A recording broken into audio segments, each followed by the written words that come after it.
नमस्कार दोस्तों, स्वागत है आपका हमारे YouTube चैनल में। आज की इस वीडियो में हम वैशाख मास की कथा अध्याय 20 का पाठ करेंगे। अध्याय 20 में हम श्री गंगा जी की महिमा, वैष्णव पुरुषों के लक्षण तथा श्री विष्णु प्रतिमा के पूजन के महात्म्य के बारे में जानेंगे। तो आइए पाठ शुरू करते हैं।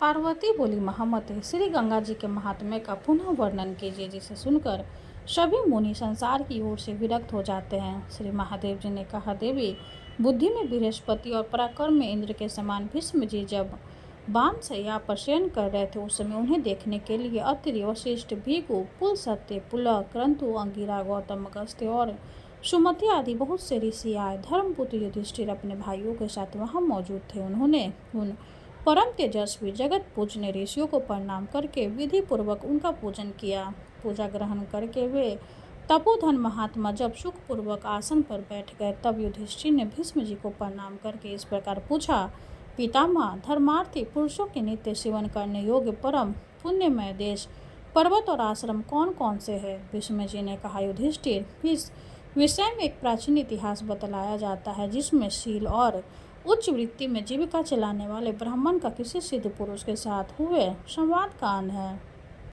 कोई सिद्ध पुरुष समूची पृथ्वी को परिक्रमा करके किसी उच्च वृत्ति वाले महात्मा गृहस्थ के घर गए। वे आत्मविद्या के तत्वज्ञ, सदा अपने इंद्रिय को काबू में रखने वाले, राग द्वेष से रहित, ज्ञान कर्म कुशल, वैष्णव में श्रेष्ठ, वैष्णव धर्म के पालन में तत्पर, वैष्णव की निंदा से दूर रहने वाले, योगाभ्यासी, त्रिकाल पूजा के तत्वज्ञ, वेद विद्या में निपुण, धर्माधर्म का विचार करने वाले, नित्य नियम पूर्वक वेद पाठ करने वाले और सदा अतिथि पूजा में तत्पर रहने वाले थे। सिद्ध पुरुष को आया देख गृहस्थ ने उनका विधि पूर्वक आतिथ्य सत्कार किया। तत्पश्चात उनके पूछा, द्विजवर, कौन कौन से देश, पर्वत और आश्रम पवित्र है, मुझे प्रेम पूर्वक बताने की कृपा कीजिए। सिद्ध पुरुष ने कहा, ब्राह्मण जिनके बीच नदियों में श्रेष्ठ त्रिपथ गंगा जी सदा बहती रहती है, वही देशी, वही जनपद, वही पर्वत और वही आश्रम परम पवित्र है। जीव गंगा जी का सेवन करके जिस गति को प्राप्त करता है, उसे तपस्या, ब्रह्मचर्य, यज्ञ अथवा त्याग से भी नहीं पा सकता।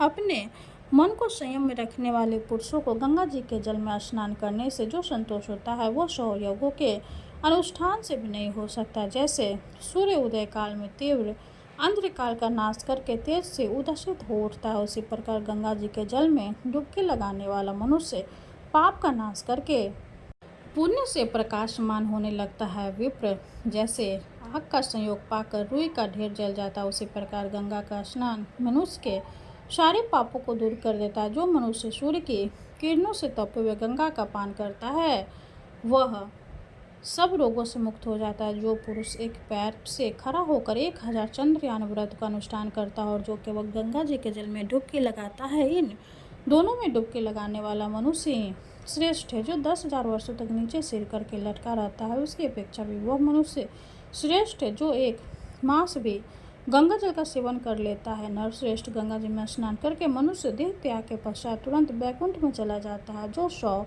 योजन दूसरे भी गंगा गंगा का उच्चारण करता है, वह सब पापों से मुक्त हो श्री विष्णु लोक को चला जाता है।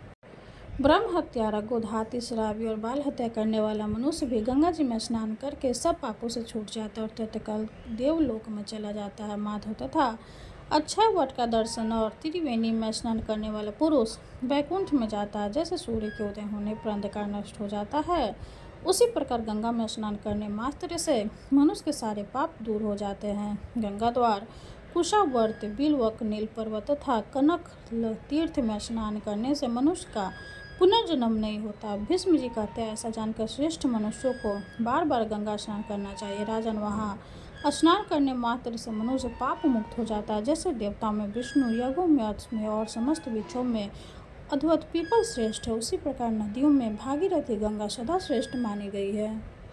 पार्वती ने पूछा, विशेश्वर, वैष्णव का लक्षण कैसा बताया गया तथा उसकी महिमा कैसी है? प्रभु, ये बताने की कृपा करें। महादेव जी बोले, देवी, भक्त पुरुष भगवान विष्णु की वस्तु माना गया, इसलिए इसे वैष्णव कहते हैं। जो शौच, सत्य और क्षमा से युक्त हो, राग द्वेष से दूर रहता हो, वेद विद्या के विचार का ज्ञाता हो, नित्य अग्निहोत्र और अतिथियों का सत्कार करता हो तथा पिता माता का भक्त हो, वह वैष्णव कहलाता है। जो कंठ में माला धारण करके मुख से सदा श्री राम नाम का उच्चारण करते भक्तिपूर्वक भगवान की लीलाओं का गान करके पुराणों के स्वाध्याय में लगे रहते हैं और सर्वदा यज्ञ किया करते हैं, उन मनुष्यों को वैष्णव जानना चाहिए। वे सब धर्मों में सम्मानित होते हैं। जो पापचारी मनुष्य उन वैष्णवों की निंदा करते हुए मरने पर बारंबार कुत्सित योनि में पड़ते हैं। जो दिव्य धातु अथवा मिट्टी की बनी हुई 4 हाथों वाली शोभामय गोपाल मूर्ति का सद पूजन करते हुए पुण्य के भागी होते हैं। जो ब्राह्मण पत्थर की बनी हुई परम सुंदर रूप वाले श्री कृष्ण प्रतिमा की पूजा करते हैं, वह पुण्य स्वरूप है। जहाँ शालिग्राम शिला तथा द्वारका की गोमती चक्रांकित शिला हो और उन दोनों का पूजन किया जाता हो, वहाँ निसंदेह मुक्ति मौजूद रहती है। वहाँ यदि मंत्र द्वारा मूर्ति की स्थापना करके पूजन किया जाए तो वह पूजन कोटि गुना अधिक पुण्य देने वाला तथा धर्म, अर्थ, काम और मोक्ष प्रदान करने वाला होता है। वहाँ भगवान जनार्दन को नवधा भक्ति करनी चाहिए।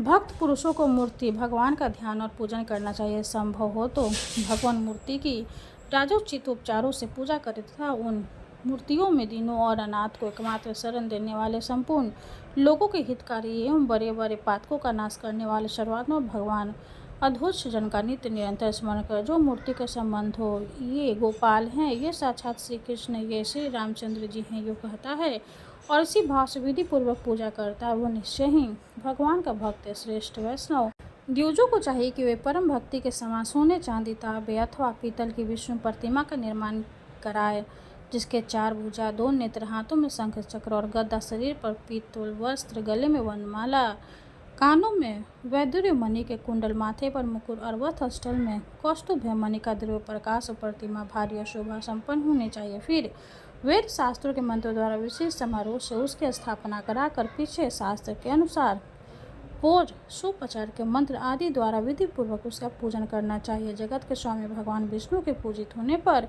संपूर्ण देवताओं की पूजा हो जाती है। इस प्रकार आदि अंत से रहित शंख चक्र और गदा धारण करने वाले भगवान श्री हरि का पूजन करना चाहिए। वे सर्वेश्वर पुण्य स्वरूप वैष्णव को सब कुछ देते हैं। जो शिव की पूजा नहीं करता और श्री विष्णु की निंदा में तत्पर रहता, उसे निश्चय ही नरक में निवास करना पड़ता है। मैं ही विष्णु हूँ, मैं ही रुद्र हूँ और मैं ही पितामह ब्रह्मा हूँ। मैं ही सदा सब भूतों में निवास किया करता हूँ। इस प्रकार विश्वाध्याय संपूर्ण हुआ।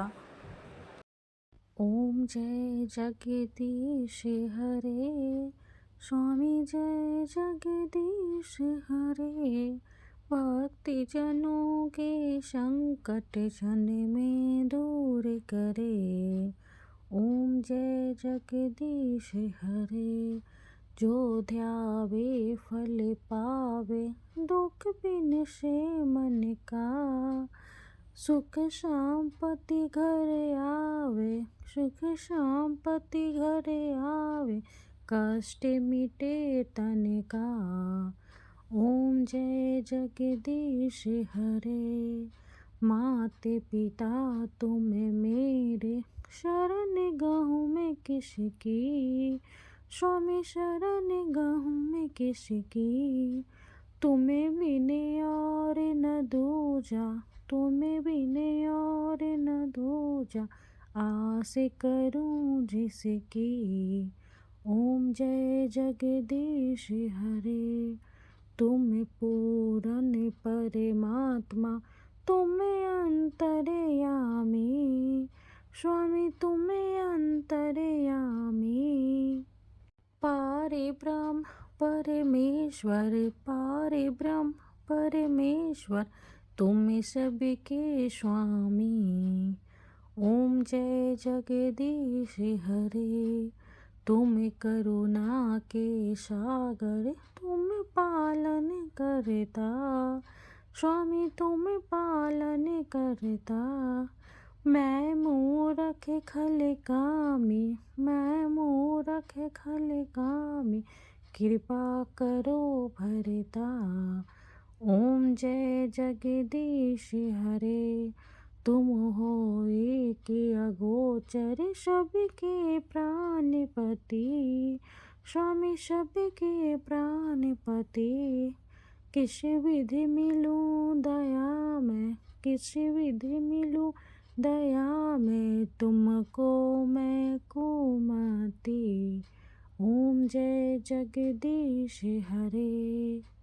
दिन बंधो दुख हरता, तुम ठाकुर मेरे, स्वामी तुम ठाकुर मेरे। अपने हाथे उठाओ, अपने हाथे उठाओ, द्वार पर आ तेरे। ओम जय जगदीश हरे, विषय विकार मिटाओ, पाप हरो देवा, स्वामी पाप हरो देवा। श्रद्धा भक्ति बढ़ाओ, श्रद्धा भक्ति बढ़ाओ, संतन की सेवा। ओम जय जगदीश हरे। तन मन धन और संपत्ति सब कुछ है तेरा, स्वामी सब कुछ है तेरा। तेरा तुझको अर्पण, तेरा तुझको अर्पण, क्या लागे मेरा। ओम जय जगदीश हरे। जगदीश्वर जी की आरती जो कोई नर गावे, स्वामी जो कोई नर गावे। कहते शिवानंद स्वामी, भजते शिवानंद स्वामी, मन वांछित फल पावे। ओम जय जगदीश हरे। विष्णु भगवान की जय हो। वीडियो अगर अच्छी लगे तो लाइक कर दे, चैनल को सब्सक्राइब कर दे। धन्यवाद।